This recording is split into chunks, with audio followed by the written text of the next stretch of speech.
Sebenarnya bukan berapa usia kita, tapi apa isi usia kita.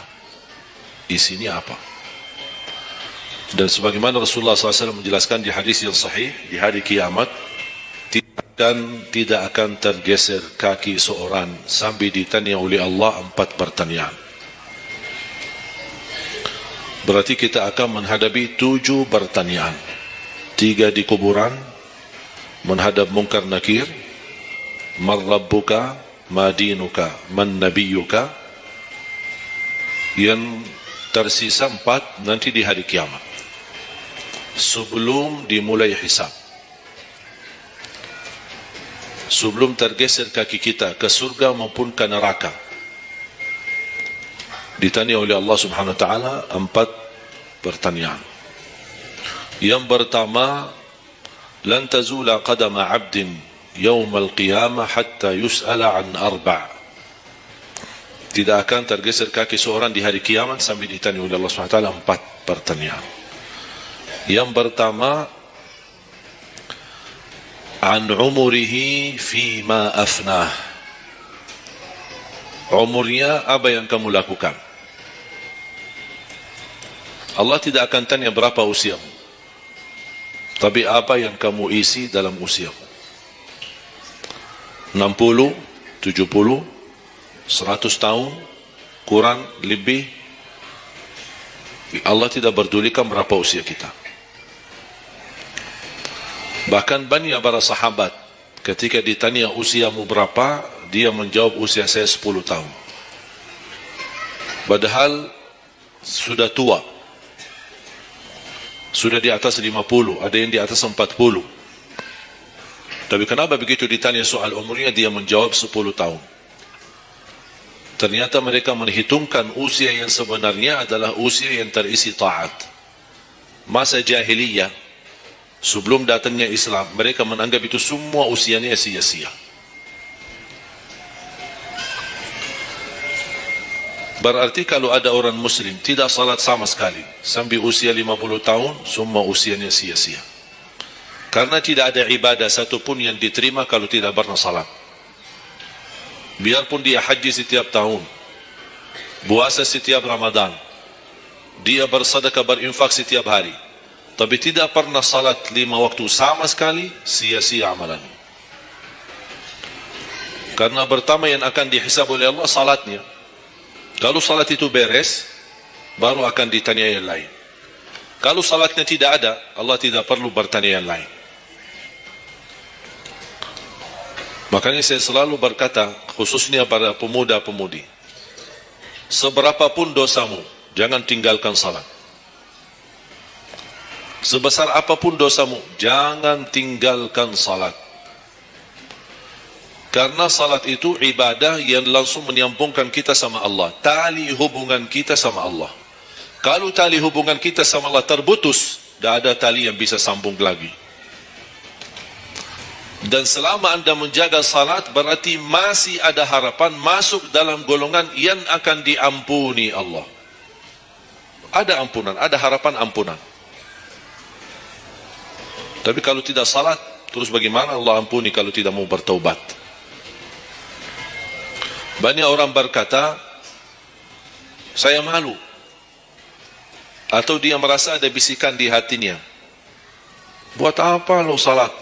Ngapain? Perilaku kamu aja tidak benar, sama orang tua aja tidak benar, dosamu tidak pernah henti-henti, bercuma salat, tidak usah. Itu ingat bisikan syaitan. Karena syaitan ingin semuanya sekali-kali rusak.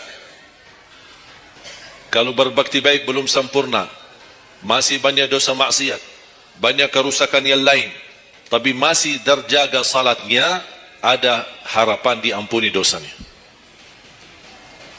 Jangan sampai syaitan berhasil menggoda kita sekalian tidak salat. Oh, sudah hancur, sudah rusak yang lain, ditambah lagi parah, tinggalkan salat.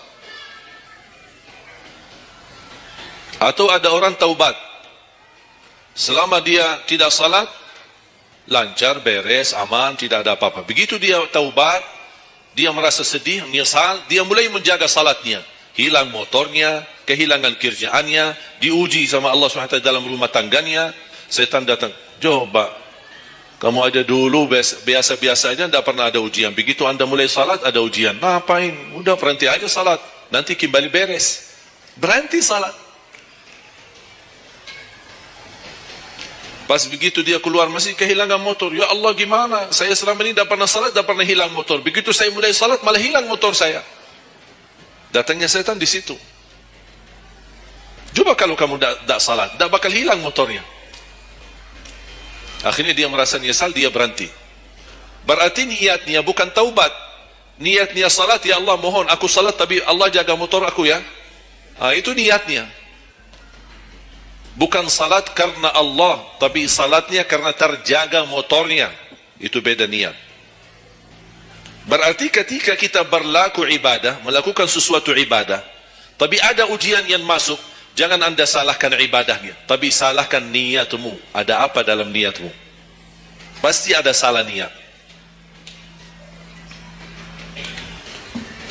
Dan itu inti daripada umur kita. Allah berikan 60 tahun.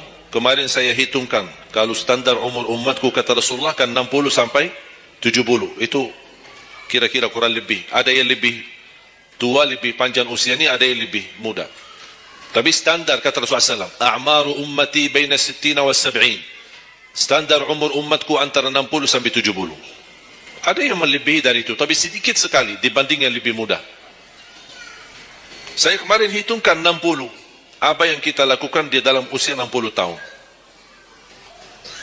Dari lahir sampai balik. Sampai tahun berapa? 15? Kita sepakat 15? 15 tahun. Berarti sebelum balik belum taklif. Sebelum balik belum taklif. Haji boleh tapi tidak wajib, karena syarat haji harus balik. Syaratnya harus balik, walaupun diperintahkan, dibiasakan untuk melaksanakan salat.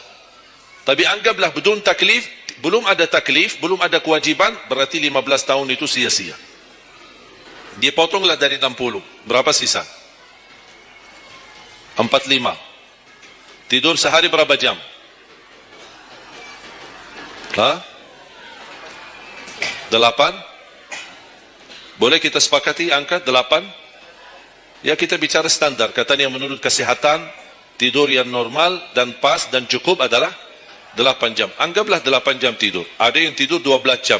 Ada yang tidur bangun, salat tidur bangun, salat tidur bangun. Kalau hari libur, dia tidur, dah capek tidurnya. Begitu bangun, ya Allah begal badan saya, tidur lagi. Saya hitungkan 8 jam. 8 jam dalam sehari berapa kalau dibagi? Dalam sehari. Sehari berapa jam? 24 jam. 8 bagiannya berapa jadinya? Sepertiga. Sepertiga sehari tidur. Sepertiga 60 tahun berapa? 20. 20 tahun ngapain? Tidur. 20 tahun cuman kerjaannya tidur. Mulai dari 8 jam. Coba, memang terlihat angkanya tidak terlalu besar. Tapi kalau dihitung dalam usia 60 tahun, 20 tahun tidur. Ditambah 15 belum taklif, jadi 35. Tersisa berapa dari 60? 25. Cari nafkah dan rezeki. Kerjaan, standar kerja, jam kerja berapa jam? 8. Berarti 60 tahun berapa jam? Berapa tahun kita kerja? 20 tahun. 20 tahun cari menjadi kaya. Tapi 20 tahun masih stres. Tidak jadi kaya-kaya. Masih bermasalah. Ditambah habis 20 tahun pensiun, tambah hutang. Belum lagi hutang sana sini. Sekarang semua serba hutang. Dan yang aku heran, kenapa orang Indonesia suka berhutang? Ada masalah sedikit hutang. Sekarang HP cicilan, bagus-bagus. Begitu saya kemarin diajak sama teman foto, saya lihat HP ini, Masya Allah HP yang terbaru ini. Maaf Pak, cicilan. Jadi jangan ditipu, jangan tertipu ketika anda melihat handphone baru sama orang, langsung anda baik sangka, barangkali cicilan. Tidak ada yang sanggup cash. Cash itu 12 juta sampai ada 15 juta. Bawa mobil yang mewah, cicilan. Begitu pindah rumah, cicilan. Jalan-jalan besok juga nikah, cicilan. Semua serba cicilan. Dan terpengaruhi dengan promo. Promo sana, sore ini, ada ini, non persen, non ini, apa, sini beli satu, dapat satu. Dan semua serba hutang. Tanpa kita sadar, tidak sadar, memang mudah kita awal-awalnya berhutang, tapi begitu sudah jatuh tagihannya, pusing. Memang hutang ini bikin aku stres. Ada orang minta sama saya amalan. Ada enggak amalannya supaya saya bisa mengatasi masalah hutang ini? Saya bilang mudah amalannya. Jangan berhutang lagi. Udah. Sudah selesai. Hutang itu di dalam Islam dibolehkan kalau sudah benar-benar keadaannya darurat. Sudah tidak ada solusi, tidak ada jalan, tidak ada yang bisa bantu, tidak ada yang bisa menolong. Akhirnya terpaksa. Dan hati-hati dari riba. Jangan terpaksa nanti beralasannya Allah saya terpaksa menggunakan pinjaman bank tapi riba. Pinjam 100 juta kembalikan 120 juta. Dosa besar. Masih lebih ringan dosa zina sama ibu daripada terima uang riba.